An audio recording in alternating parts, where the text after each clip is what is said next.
So this is a great question. I assume the question is about people who are congenitally blind or people who have been blind since birth, because if you want to know how someone who's recently become blind represents color, all you really have to do is close your eyes and imagine a color. So we know this because brain imaging studies, so studies that measure the activity of your brain, have shown that the same brain regions that are active when you're seeing things are basically the same ones that are active when you just think about them. And we know this even applies to the visual cortex, the part of the brain that responds to visual information. But how do blind people who've been blind since birth represent color? Well, that's a good question. So even congenitally blind people actually have a fair amount of knowledge about color.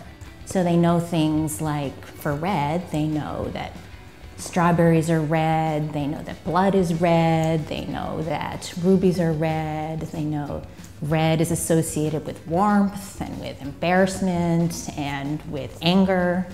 And many would even be able to tell you that red comes in between violet and orange in the color spectrum.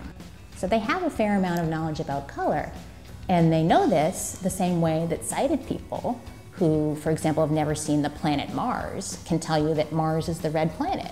So they know it through language, through reading about it or through hearing about it.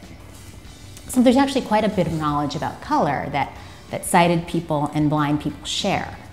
And the only thing that blind people don't have, obviously, is just the purely visual information. So how do blind people represent this non-visual information? Well, this hasn't really been studied very much, but it's likely that it's represented in the temporal regions that represent language information in both sighted and blind people.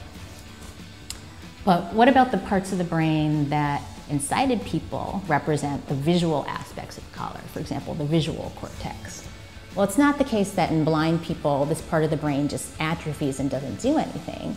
Instead, it responds to other things. It responds to things like sound, like touch, and even things like language.